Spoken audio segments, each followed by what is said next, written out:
La dévolution légale non organisée. Donc les successions internationales, les règles successorales, la dévolution légale en l'absence de conjoint, la dévolution légale avec le conjoint survivant. Les successions internationales, je vais passer. Pourquoi? Parce que ce n'est pas le thème que je dois aborder avec vous. Donc normalement, vous avez un autre cours sur les transmissions où vous devez avoir le panorama général des successions. Je vais aborder, et là aussi, ce n'est pas à moi d'aborder, non seulement à moi d'aborder le sujet, mais vous devez le voir ailleurs, mais je préfère que les choses soient bien acquises. Donc, les règles successorales, la règle des ordres, des degrés, avec deux exceptions à la règle des degrés, que sont la représentation et la fente. Ensuite, la dévolution légale en l'absence de conjoint successible et avec le conjoint survivant. Voilà. Et on verra des exemples. Alors, les successions internationales, je passe avec une jurisprudence, une loi récente, c'est sur la préservation de la réserve héréditaire, donc je passe. Avec la fiscalité également des successions internationales, et je passe aux règles successorales, l'ordre des héritiers. Les héritiers sont classés par ordre, ça c'est sûr, et il n'y a rien qui puisse déroger à la règle de l'ordre. Et au sein d'un ordre, les héritiers sont classés selon la règle des degrés. Et on verra que, sauf exception, c'est l'héritier de degré le plus proche qui élimine le degré le plus éloigné. Sauf exception, que sont la représentation et la fente. Donc, pour les ordres, ça, on ne peut pas y déroger. La règle de l'ordre, un seul représentant d'un ordre, donc dans le premier ordre, suffit à éliminer tous les ordres qui sont en dessous. Et l'ordre des héritiers va varier selon la présence ou non du conjoint survivant. Et à l'intérieur d'un ordre, eh bien, c'est la règle des degrés.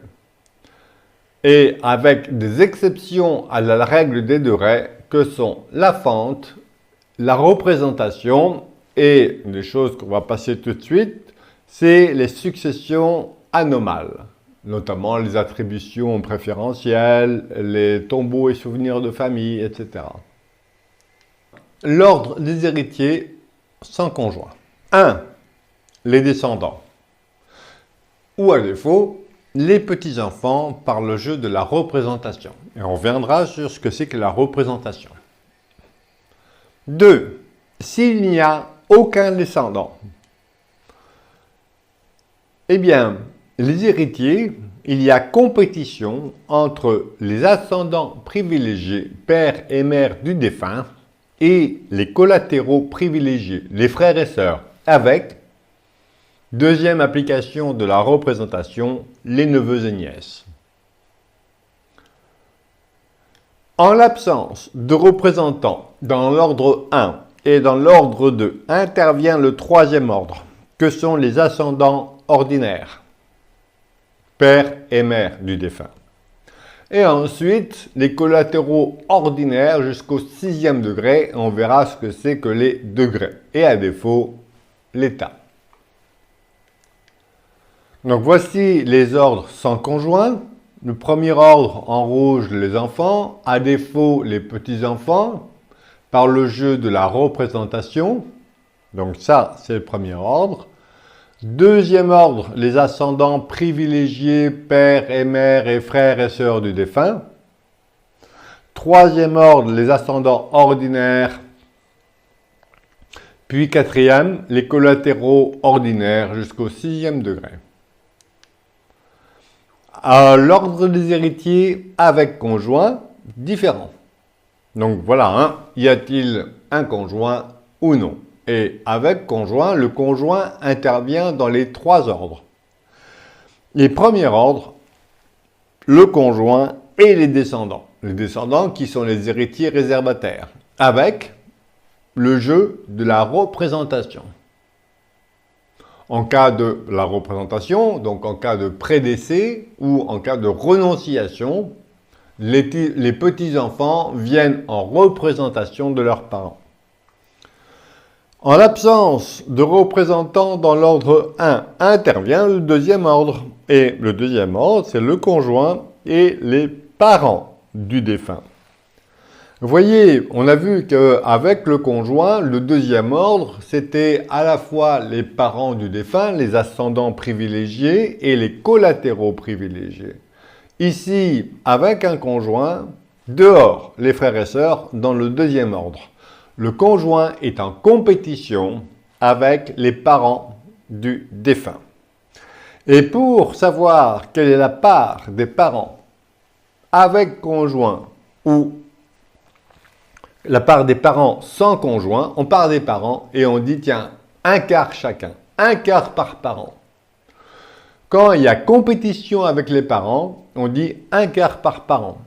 S'il y a un conjoint comme ici, eh bien, si c'est un quart par parent et qu'ils sont tous les deux vivants, eh bien, ils prennent la moitié et le conjoint prend la moitié. S'il n'y a pas de conjoint, on a vu que le deuxième ordre, c'était les parents du défunt et ses frères et sœurs. Eh bien, à ce moment-là, on applique également la règle du quart par parent. Deux parents vivants, la moitié. Les frères et sœurs prennent la moitié. Un parent, un quart, trois quarts. Comme ici dans le deuxième ordre, avec le conjoint. Il n'y a qu'un seul parent, eh bien le parent prend un quart, le conjoint trois quarts. Et ici, dans le troisième ordre, s'il n'y a aucun représentant ni dans l'ordre 1 et dans l'ordre 2, le conjoint, il a vocation à éliminer les parents, sauf exception. L'exception étant le droit de retour légal des frères et sœurs sur les biens de famille. Donc voici les ordres avec conjoint. Donc le défunt, bon, et bien alors c'est le conjoint et les enfants, et à défaut d'enfants, les petits-enfants par le jeu de la représentation. Deuxième ordre, le deuxième ordre, c'est compétition entre conjoint et père et mère, avec la règle du quart. Et enfin, le troisième ordre, en l'absence d'enfants ou de petits-enfants, en l'absence de parents du défunt, et à ce moment-là, il reste que le conjoint, il élimine tous les autres héritiers. Ça, c'est la règle de l'ordre. Et maintenant, intervient la règle, au sein d'un ordre, intervient la règle des degrés, avec deux exceptions à la règle des degrés, que sont la représentation et la fente. Donc, le degré, c'est le nombre de générations qui séparent le futur défunt de son parent. La suite des degrés forme la ligne paternelle, ligne maternelle. Donc voici par exemple la ligne paternelle à gauche, la ligne maternelle, je pars du défunt, on trace le lien du sang, le plus proche, donc du défunt, ce sont ses enfants, degré 1. Et les petits-enfants, degré 2. Si je pars du défunt et je vais vers le père, degré 1. Voilà. Et les grands-pères, degré 2, etc. Et je vais ici jusqu'au 6e degré, que sont les héritiers. Jusqu'au 6e degré, puisqu'ensuite c'est l'état. Et je fais la même chose pour la ligne maternelle. Et voici la règle des degrés. Et le principe, c'est que le degré le plus proche élimine le degré le plus éloigné, sauf exception, la représentation et la fente. Donc, principe au sein d'un même ordre, puisque c'est la règle de l'ordre qui prime. Est-ce qu'il y a un représentant dans l'ordre? Si oui, ok, il élimine tous les ordres en dessous. Sinon, on passe à l'ordre en dessous. Mais au sein de l'ordre, on va appliquer la règle des degrés. Donc, en principe, c'est le degré le plus proche qui élimine le degré le plus éloigné. Et s'ils sont de même degré, les héritiers, ils vont se partager la succession par parts égales et par tête, avec les exceptions. La représentation, on va avoir une répartition non pas par tête mais par souche. et la fente. La fente, ça consiste à diviser la succession entre deux parts égales. La fente met en échec la règle des degrés, pas celle de l'ordre, hein. Mais on va voir que la fente, c'est rare. C'est des situations familiales rares. Pour qu'il y ait la fente, donc division, quels que soient les degrés des héritiers, en deux parts égales entre ligne paternelle et ligne maternelle, eh bien, pour qu'il y ait des situations de fente, il faut qu'il y ait ni enfants, ni conjoints, ni frères et sœurs, ni neveux et nièces. Donc vous voyez que c'est assez rare. Et à ce moment-là, on peut avoir la fente. Et encore, il faut qu'il y ait la fente s'il y a un représentant dans chaque ligne et paternelle et maternelle. S'il n'y a pas de représentant dans une ligne, eh bien, le représentant de l'autre ligne reçoit tout. Il n'y a plus de fente. Donc, la représentation et la fente sont les exceptions à la règle des degrés. La représentation, elle ne concerne que les successions ab intestat, celles qui sont non organisées. Voilà. La représentation ne s'applique pas au testament, sauf si le testament précise que les enfants peuvent être appelés à la succession lorsque le légataire est prédécédé. Je passe. On succède de son chef ou par représentation. Et la représentation permet à un héritier, le représentant, qui va prendre la place d'un héritier qui est le plus proche en degré, qui est soit prédécédé, soit, c'est assez rare, indigne condamné. Je suis indigne condamné si j'ai été condamné en justice parce que, par exemple, j'ai tenté de tuer mes parents pour hériter plus vite. Il y a un cas par an de connu.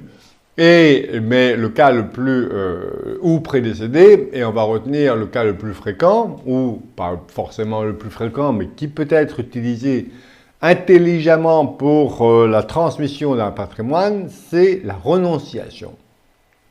Je renonce à la succession. On va voir que la renonciation à succession est un moyen aussi pour éviter, éventuellement, je renonce à la succession, pour éviter de rapporter les donations. Sauf si le défunt avait imposé, quand bien même, le rapport 845 du Code civil, par testament par exemple, ce qui était très très pénalisant, c'est un piège, c'est méchant, enfin j'en parle jamais du 845 du Code civil. Hein. Voilà. Mais la renonciation peut être une stratégie intéressante. Mais il y a, vous voyez, je renonce à la succession au profit, bien sûr, sans condition, au profit de mes héritiers. Et comme ça, il y a une génération qui saute en termes fiscal. Mais attention, c'est dommage, il y a beaucoup mieux à faire, normalement. Il faut anticiper. Parce que bien souvent, la renonciation est indivisible. Je ne peux pas renoncer partiellement à une succession. C'est tout ou rien. C'est dommage. Vous voyez, j'aurais pu dire, ben non, ça je laisse à mes enfants, comme ça, hop, je fais une génération de droits de succession, et puis ça je garde, ben voilà. Alors, la solution, c'est de faire plein de testaments. Vous voyez, dans ces cas-là, par exemple, les grands-parents font plein de testaments en faveur de leurs enfants. Et leurs enfants pourront renoncer à tel ou tel ou tel ou tel testament. Et là, on a quelque part une succession qui devient indivisible. Je renonce à tel testament et donc ça passe à la génération suivante. Et on peut très bien organiser aussi, ça passe à la génération suivante, mais je garde les pouvoirs. Oui, parce que je dissocie l'avoir et le pouvoir. Donc, il est parfois très bon de même de faire sauter des générations, même au profit d'enfants mineurs. J'économise potentiellement 45% de droits de mutation à titre gratuit, non? Parce que c'est ça le tarif des successions. Hein? Le taux marginal d'imposition, il est jusqu'à 45%.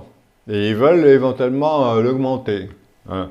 Alors qu'on est déjà parmi les plus chers. Certes, 45% au-delà d'1,8 million par bénéficiaire, mais dès que le patrimoine est important, vous voyez bien qu'au bout de 2 générations, il n'y a plus rien, quoi. Donc, il est intéressant toujours de descendre le plus bas possible. D'ailleurs, à ce sujet-là, attention aux actes de donation. Alors, moi je rédige des actes, hein. Je rédige des dons manuels, c'est mon métier. Je vends pas de produits, je fais que du conseil juridique et fiscal. Bon. Et ouais, moi je tends à faire descendre le patrimoine. Or, vous verrez que la plupart des actes de donation qui ne sont pas rédigés par mes soins, bon, bien souvent, on voit le droit de retour. C'est une plaie. Pourquoi un patrimoine doit-il remonter au plan fiscal? C'est une aberration. Une aberration. Donc, moi, le droit de retour, je donne, hein, il est souvent, on verra qu'il y a deux droits de retour, le droit de retour légal et le droit de retour conventionnel. Je peux inscrire dans l'acte de donation un droit de retour conventionnel. Je donne à mes enfants, mais en cas de prédécès, s'ils décèdent, eh bien le bien me revient. Mais il faut être fou.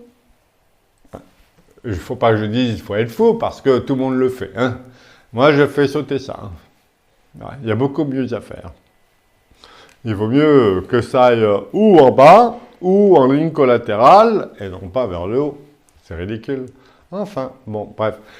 Monsieur A a deux enfants B et C. Monsieur A décède. Il a deux souches. Voilà les souches. B et C sont deux souches. Et C, il a lui-même deux enfants. Et au décès de A, si C renonce à la succession ou s'il prédécède, à ce moment-là, D et E viennent en représentation.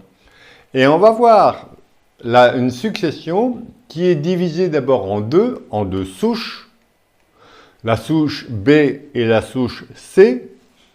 Et au sein de la souche C, les enfants, les petits-enfants D et E se partagent la succession. Donc voilà la représentation. D et E viennent en représentation de leurs parents, soit prédécédés, soit renonçants.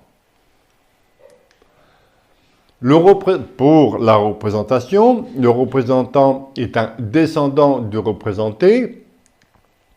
À qui s'applique la représentation? Eh bien, uniquement à deux situations, soit en ligne directe descendante, les petits-enfants viennent en représentation de leurs parents décédés, et en ligne collatérale privilégiée, les neveux et nièces. C'est tout. Il n'y a pas d'autre représentation. Ce sont les deux seuls cas de représentation.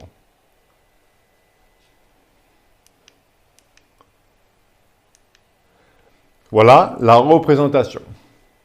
Prédécédé, renonçant, indigne, condamné. Je laisse de côté celui-ci.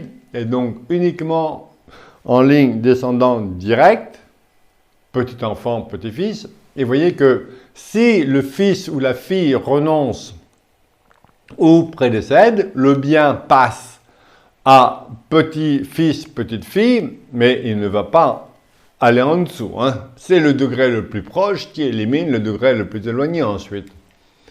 Et ici aussi en ligne collatérale privilégiée, ça veut dire que à défaut de descendants, à ce moment-là, on va avoir les successibles qui seront dans le deuxième ordre, vous vous souvenez, en l'absence de conjoint. Hein, c'est toujours la règle de l'ordre et ensuite la règle des degrés.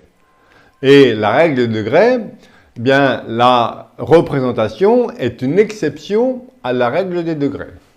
D'accord? Mais vous voyez bien que les frères et sœurs n'interviennent que en l'absence de conjoint dans le deuxième ordre. Hein, je rappelle la règle de l'ordre. La règle de l'ordre, donc sans conjoint ou avec conjoint.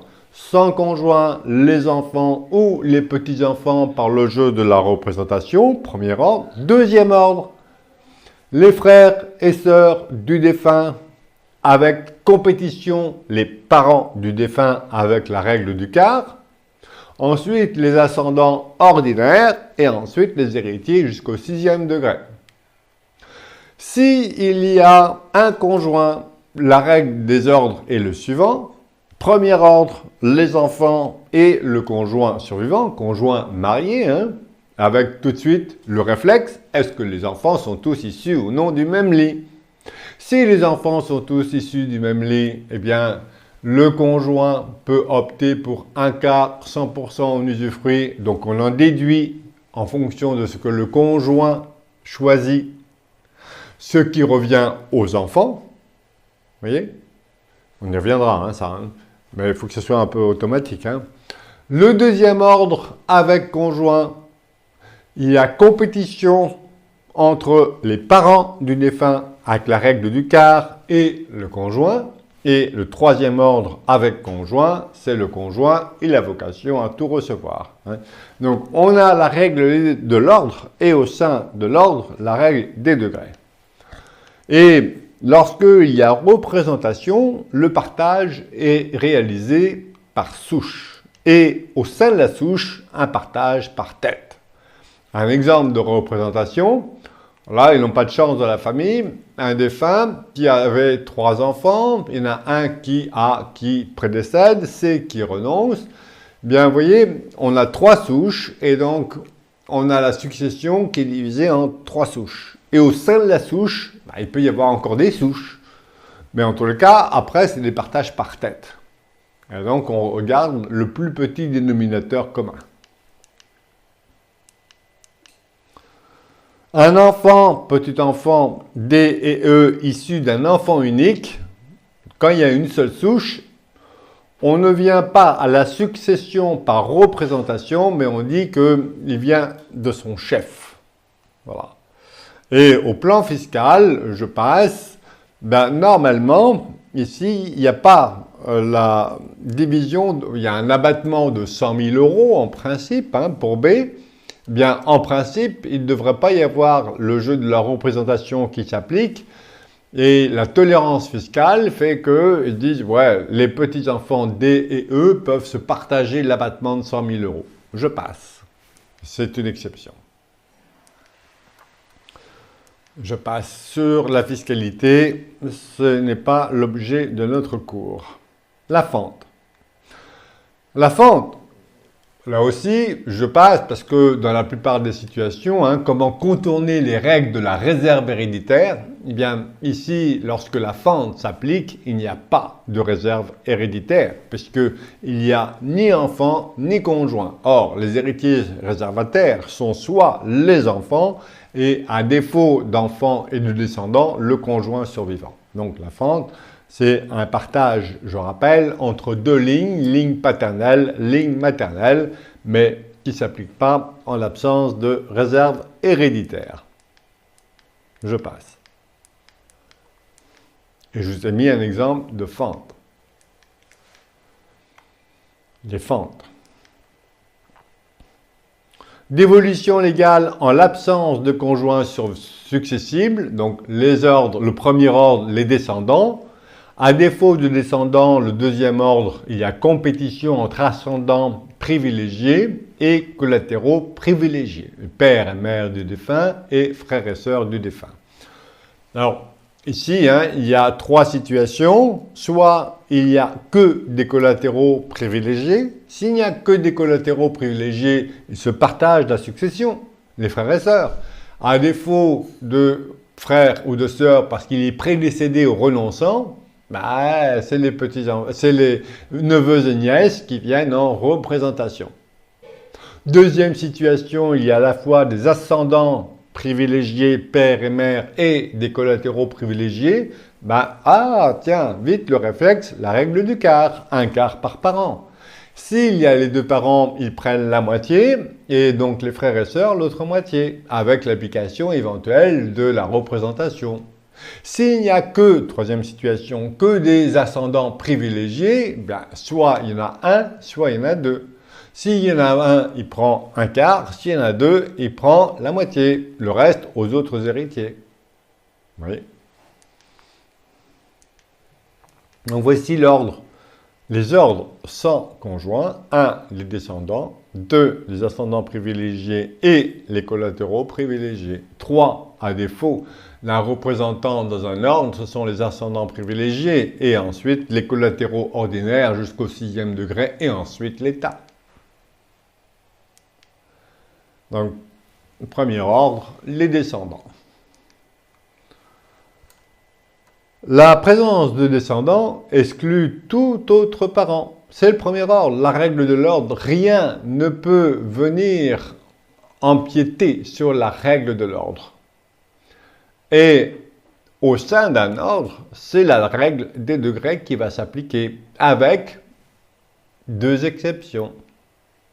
Mais ici, une exception qui va être la représentation, puisqu'on n'est pas la fente. Ici, il n'y a pas d'application. Il n'y a pas d'application de la fente, puisque la fente, je le rappelle, il faut qu'il y ait ni descendants, ni conjoints, ni frères et sœurs, ni neveux et nièces. Donc ici, voilà, c'est la représentation qui est susceptible de mettre la règle des degrés en échec.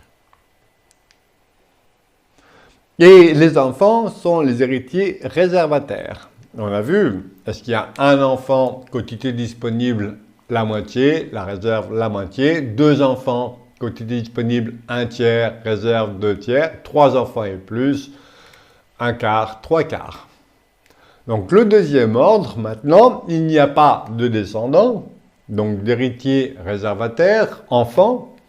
Eh bien, ici, dans le deuxième ordre, les héritiers sont compétition entre les ascendants du défunt, père et mère, et les collatéraux privilégiés. Les ascendants privilégiés, père et mère, les collatéraux privilégiés, les frères et sœurs, à défaut, les neveux et nièces, par le jeu de la représentation. Donc, les trois situations, il n'y a que des collatéraux privilégiés, ils prennent tout. Il y a les deux ascendants privilégiés et collatéraux privilégiés, la règle du quart par parent, le solde aux frères et sœurs, ou aux neveux et nièces par le jeu de la représentation. Et sinon, il n'y a que des ascendants privilégiés avec la règle du quart.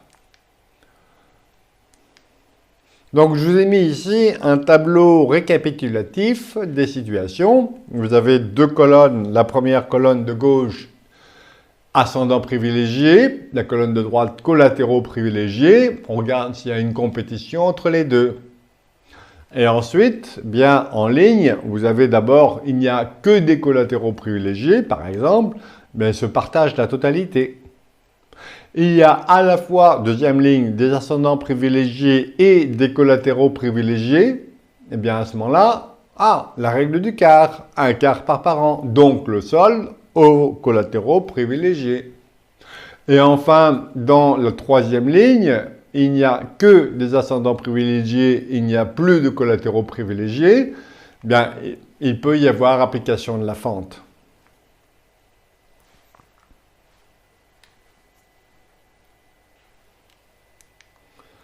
Et ici, c'est le détail. Collatéraux privilégiés sans ascendant privilégié, ils se partagent, avec éventuellement l'application de la représentation. Il y a les deux, un quart par parent, le solde aux collatéraux privilégiés, plus le droit de retour légal des parents. Alors, voilà la règle du quart.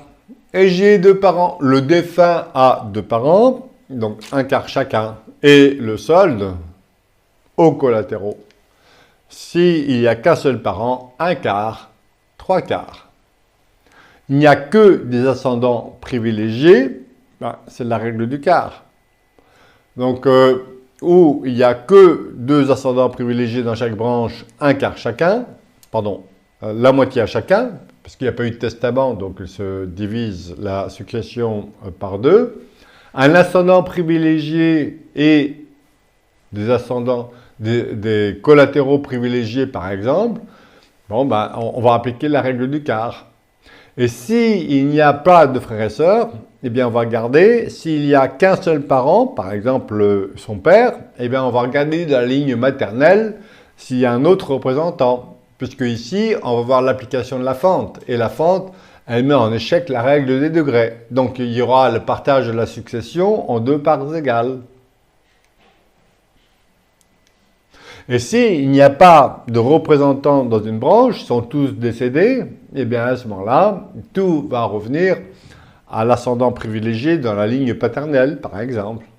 Il va recevoir la totalité. Parce que pour qu'il y ait fente, il faut bien qu'il y ait un représentant jusqu'au 6e degré dans les deux branches, et paternelle et maternelle. Plus le droit de retour légal des parents. On verra ce que c'est. Voilà, donc ici, l'illustration. Le droit de retour légal des ascendants privilégiés. En l'absence de descendants, sinon ils priment, les descendants, ils sont dans le premier ordre. Ici, en l'absence de descendants, les ascendants privilégiés, père et mère du défunt, ont un droit de retour légal sur les biens donnés précédemment au défunt. Et si les enfants prédécèdent, bien à ce moment-là, il y a un droit de retour. Le droit de retour légal des parents est d'ordre public. Ils ne peuvent pas en être privés. Ils ne peuvent pas y renoncer par avance dans l'acte de donation, par exemple. Parce que c'est le principe de prohibition des pactes sur succession future.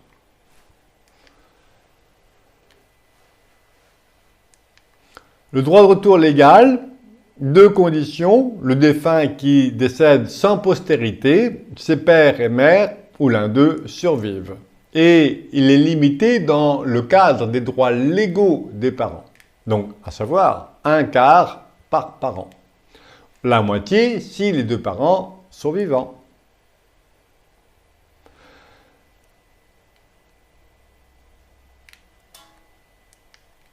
Le montant, en principe, en nature.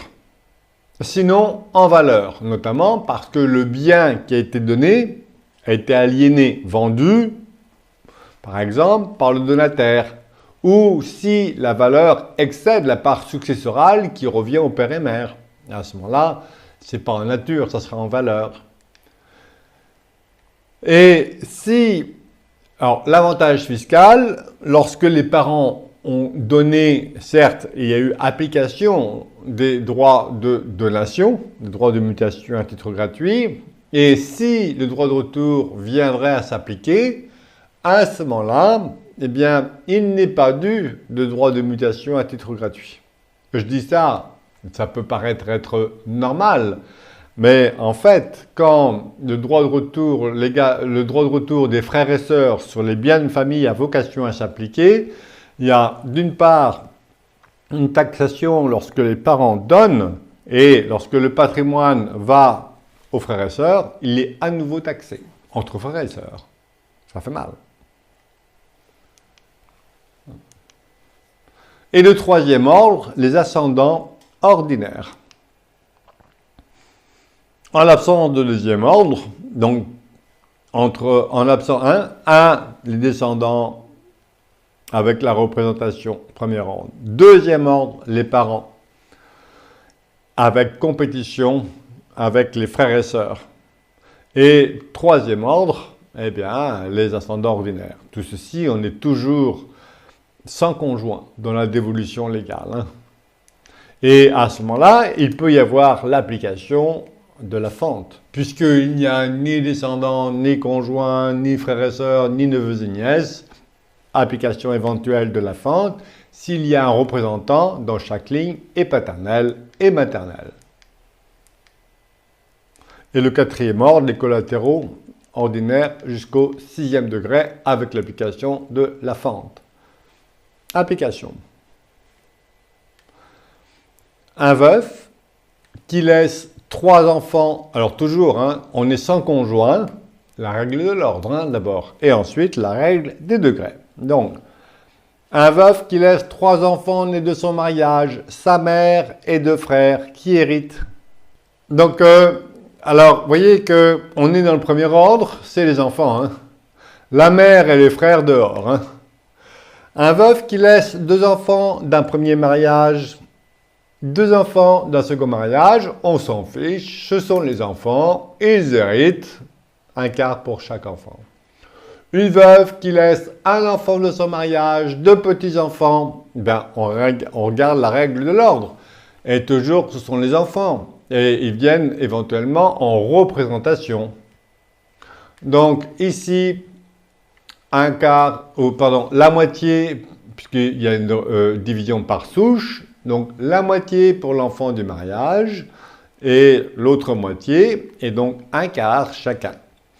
Une veuve qui laisse 2 petits-enfants A et B, puis 3 petits-enfants C, D, E, d'une autre souche, ben on garde les souches, il y a 2 souches, on garde le plus petit dénominateur commun, qui est de 2/12. Un défunt célibataire, ses enfants qui laissent son père, sa mère, 2 frères. Ah, ici, on est dans le 2e ordre et il n'y a pas d'enfants. Il y a 2e ordre et il y a compétition entre père, mère et les collatéraux privilégiés avec l'application de la règle du quart. Donc, un quart par parent et la moitié aux frères. Un défunt veuf sans enfant qui laisse son père et 3 sœurs. Ah, là on est encore dans le 2e ordre et on va appliquer la règle du quart. Un quart pour le père, 3 quarts pour les sœurs. Un défunt qui laisse son père, 2 frères. Bah, là aussi, un quart. Défunt qui laisse son père et sa mère, 2 cousins germains. Dehors les cousins germains. Hein, puisqu'ils sont dans le 3e ordre, voire le 4e, et donc c'est le père et la mère qui reçoivent l'ensemble. Un défunt célibataire ou veuf qui laisse son père, 2 neveux représentant un frère prédécédé, hein, ici, ben on regarde, il y a un quart. Et puis, puisqu'il y a la représentation en faveur des neveux et nièces. Enfin, un défunt célibataire qui laisse sa mère, un cousin, ben ça va dépendre. Mais s'il y a une ligne maternelle, la totalité à la mère. S'il y a un représentant dans la ligne paternelle, il peut y avoir l'application de la fente. Hein, la mère d'un côté, puis le cousin dans la ligne paternelle. On a bien 2 lignes. Il n'y a ni descendants, ni frères et sœurs, ni conjoints. La fente. Voilà. Et je vous ai mis d'autres exemples. Voilà. Le conjoint. Dévolution légale avec le conjoint survivant. Conjoint marié. Et je rappelle la règle de l'ordre. 1. Le conjoint et les descendants avec l'application éventuelle de la représentation. Il n'y a pas de descendants, compétition avec les pères et mères du défunt avec la règle du quart. Il y a, dehors les frères et sœurs, hein, dans le 2e ordre, il n'y a ni descendants ni parents du défunt, c'est le conjoint, il a vocation à tout recevoir. Donc voici, je rappelle, avec le conjoint.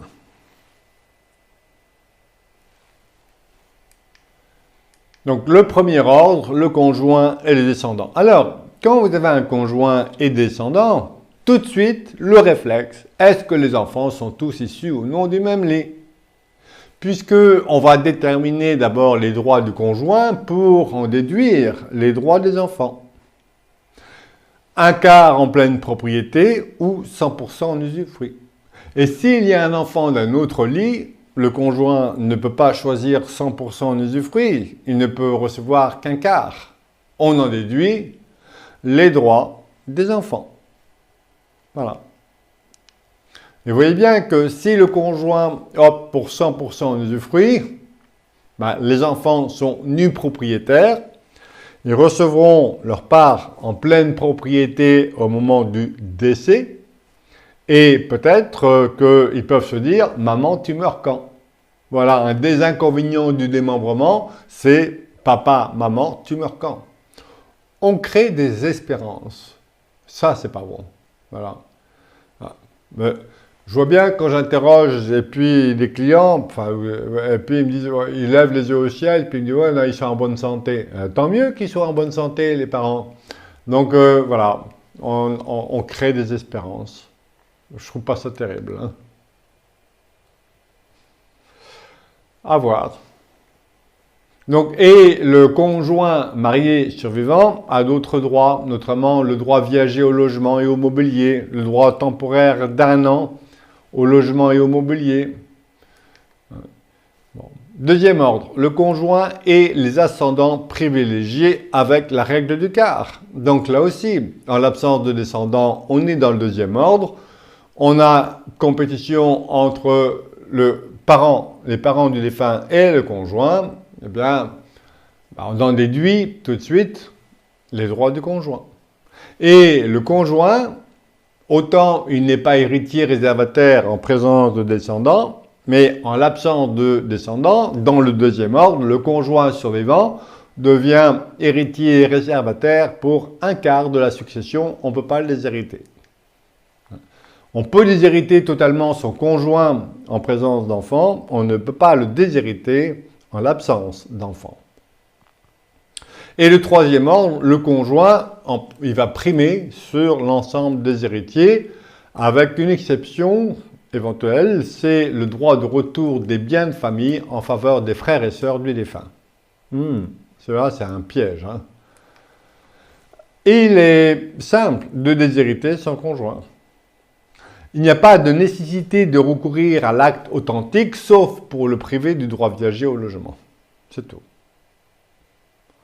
Et quand j'informe, vous savez, c'est une question de philosophie. Il y a des clients qui sont main dans la main, ce qui est à toi est à moi. Et puis il y en a d'autres, ce qui est à toi est à toi, ce qui est à moi est à moi. Et ils veulent une séparation. Et donc quand je les informe, il y en a, quand je les informe sur les droits légaux du conjoint, ils ignorent tout. Moi, mon métier, c'est la pédagogie auprès de mes clients. Mais sans non plus parler technique. Souvenez-vous, au premier entretien, ne jamais parler technique. Parce que si vous parlez technique, vous allez perdre vos clients. C'est sûr. C'est sûr. J'en ai fait l'expérience auprès des établissements auxquels j'ai travaillé. Donc, plus on formait les conseillers, plus leur chiffre d'affaires baissait. Et voilà, il faut apprendre vraiment à poser des questions, à écouter, à ne rien dire. Et droit du conjoint sur la succession, donc voilà, est-ce qu'il y a le conjoint et les autres héritiers? Première colonne, le conjoint, deuxième colonne, les autres héritiers. Et là aussi, dans les lignes, est-ce qu'il y a des descendants ou il n'y a pas de descendants? À ce moment-là, il y a compétition. Les autres héritiers sont les ascendants privilégiés. Donc, lorsqu'il y a, première ligne, des descendants, tout de suite, le réflexe, est-ce que les enfants sont tous issus ou non du même lit? Si oui, le conjoint peut choisir en totalité, en usufruit ou un quart en pleine propriété. Les autres héritiers, à ce moment-là, c'est le solde. Si il y a un enfant issu d'un autre lit, le conjoint ne peut choisir qu'un quart en pleine propriété, le solde aux autres. S'il n'y a pas de descendants, mais il n'y a que des ascendants privilégiés, eh bien, tout de suite, est-ce qu'il y a les pères et mères ou le père ou la mère?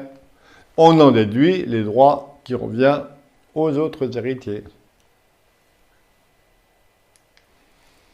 Voilà. Et si le si le défunt ne laisse ni descendants, ni père et mère, le conjoint a vocation à tout recevoir. Plus le conjoint bénéficie de droits particuliers, notamment sur la résidence de famille.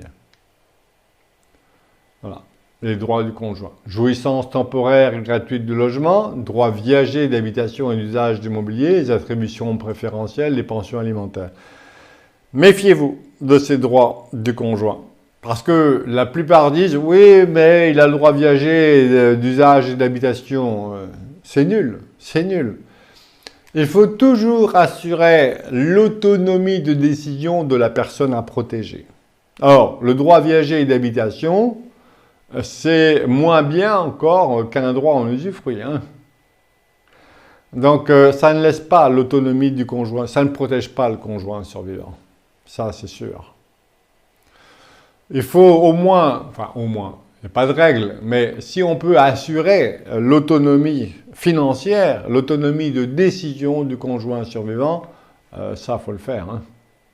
Donc, ces droits-là, je m'en méfie énormément. Donc, jouissance temporaire et gratuite, droit viager d'habitation et d'usage d'immobilier, les attributions préférentielles, mais lorsque je veux protéger mon conjoint, je vais rédiger un testament. Je vais vérifier comment est rédigée ma donation entre époux. Je vais, par exemple, dans une donation entre époux, préciser que le conjoint survivant pourra choisir les biens sur lesquels s'exerceront ses droits. Si je ne précise pas cette phrase-là, il n'y en a personne qui le précise. Si je ne précise pas ça dans la donation entre époux, par exemple, qu'est-ce qui se passe? Qu'est-ce qui se passe lorsque les héritiers se tapent sur la figure, sont en désaccord sur le partage du patrimoine? Comment est partagée la succession? Eh bien, la règle, c'est le tirage au sort. Vous vous rendez compte? Quel cadeau vous faites? Donc, il vaut mieux le tirage au sort.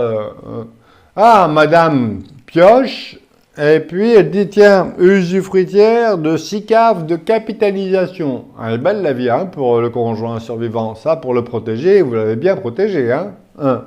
Parce que 6 caves de capitalisation, le fruit, 0. Donc l'usufruit, 0. Donc méfiance de tout ça. Hein. C'est pas parce que... Oui, tout ça, pour moi, ce sont des faux amis. Oui, protection du conjoint, mais dans la réalité, à quoi ça correspond, quoi? Donc, il faut se poser à chaque fois la question. Hein.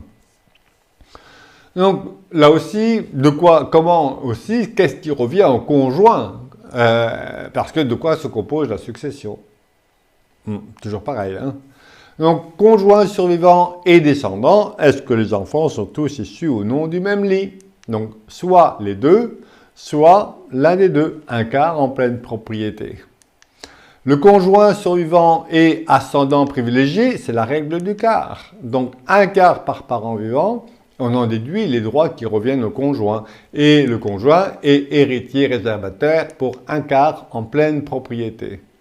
Donc, s'il y a père et mère, le conjoint a vocation, on est toujours en l'absence de testament, hein, la moitié en pleine propriété, et à ce moment-là, un quart par parent vivant, et il y a les deux, et bien le conjoint a vocation à recevoir 3 quarts en pleine propriété. On ne peut pas les déshériter à hauteur du quart de sa réserve héréditaire.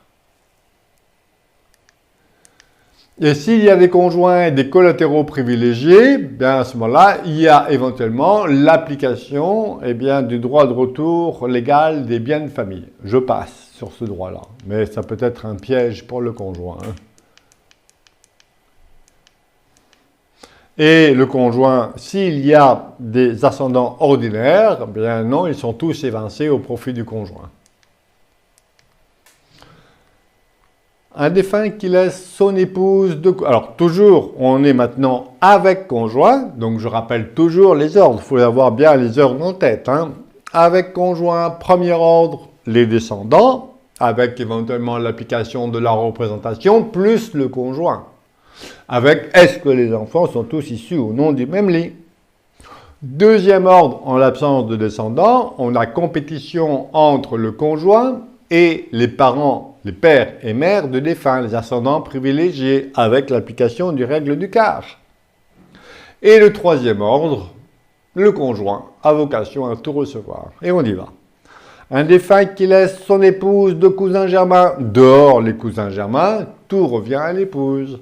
Un époux qui laisse son conjoint 2 enfants, tout de suite le réflexe, est-ce que les enfants sont tous issus ou non du même lit? Si oui, le conjoint peut choisir 100% en usufruit, auquel cas les enfants sont nus propriétaires de la totalité, soit le conjoint prend un quart, et à ce moment-là, 3 quarts pour les 2 enfants. Une épouse qui laisse son conjoint 2 enfants nés d'un précédent mariage, eh bien ici le conjoint ne peut que choisir un quart en pleine propriété sur les droits légaux, et donc le solde aux 2 enfants. Un époux qui laisse son conjoint un enfant né d'un précédent mariage, pareil, quel que soit ici, il y a un enfant d'un autre lit, le conjoint ne peut opter que pour un quart, le solde aux enfants. Un défunt marié sans enfant qui laisse son conjoint, ses pères et mères, un frère, donc ici, il n'y a pas de descendants, on est dans le deuxième ordre, et il y a compétition entre conjoint et père et mère du défunt, dehors le frère. Donc, est-ce que, comme il y a les deux parents, ils ont droit à la moitié, donc le solde au conjoint. Moitié pour le conjoint, la moitié pour les pères et mères. Un défunt qui laisse son conjoint, un père, un neveu, fils d'un frère germain décédé, on s'en fiche, puisque le neveu, il est dehors. Il n'y a qu'un seul parent, il prend un quart, le solde pour le conjoint.